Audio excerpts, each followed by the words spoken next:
शाहपीर gate के पास e rickshaw और bike टकराने के बाद मारपीट हो गई। इससे गुस्साए ई रिक्शा चालक ने चाकू निकालकर बाइक सवार हैंडलूम व्यापारी पर हमला कर दिया।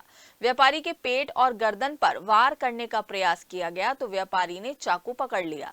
ई रिक्शा चालक ने एक के बाद एक कई वार किए तो व्यापारी ने हर वार को अपने हाथ से रोक लिया और चाकू से हाथ घायल होने से खून बहने लगा। ई रिक्शा चालक ने एक के बाद एक कई वार किए और बाइक सवार हैंडलूम व्यापारी ने जैसे तैसे खुद की जान बचाई। हालांकि स्थानीय लोगों ने ई रिक्शा चालक को पकड़ लिया और पुलिस को सौंप दिया।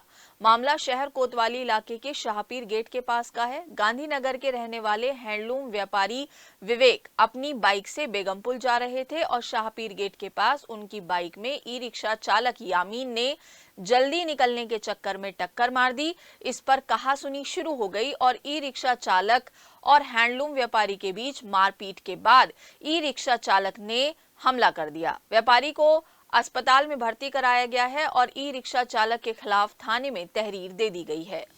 ये घर में 4 दिन बाद शादी है। ये लड़का अपना एक तो शॉपिंग के लिए और बाल कटिंग के लिए अपने घर से बेगमपुल पर जा रहा था। शाहपीर गेट पर ई रिक्शा चालक द्वारा एक ई रिक्शा द्वारा एक एक्सीडेंट हुआ। उस ई रिक्शा से इनके चोट वोट लगी और ये गिर गए। गिरने के बाद जैसे ये उठे उसके बाद इन्होंने उनसे पूछा भाई किस तरह से चला रहा है। उसके बाद उन्होंने अपनी ई रिक्शा से चक्कू निकाला और चक्कू निकालने के बाद इनके गर्दन पर वार करना पड़ा। जैसे गर्दन पर वार कर रहे थे तो इन्होंने अपना हाथ अड़ा दिया जिससे इनके हाथ पर काफ़ी उससे छूट आई है। उसके बावजूद भी उनने थाने में इनके साथ बदतमीजी की और बदतमीजी करने के साथ साथ वो ये कह रहा है तू जा जाते जेली तो करा देगा, इससे ज़्यादा क्या करा देगा, कोई बात नहीं, मैं तुझे बाद में बोल। शाहपीर गेट के सामने एक मिनी मेट्रो वाला अचानक से मेरे सामने आ जाता है और मैं गिर जाता हूँ। उसके बाद मैं उठता हूँ, उससे पूछता हूँ ऐसे क्यों चला रहा है। वो मुझे गाली गलौज देता है, मैं भी उससे थोड़ी बात करता हूँ। इसी बीच में वो चाकू निकालता है और मेरी पे वार करने की कोशिश करता है। मैं अपने हाथ से रोक लेता हूँ तो बच जाता हूँ। मेरे यहाँ पे पूरे हाथ में कटा है। उसके बाद वो मुझसे थाने में बैठ के कहता कि इससे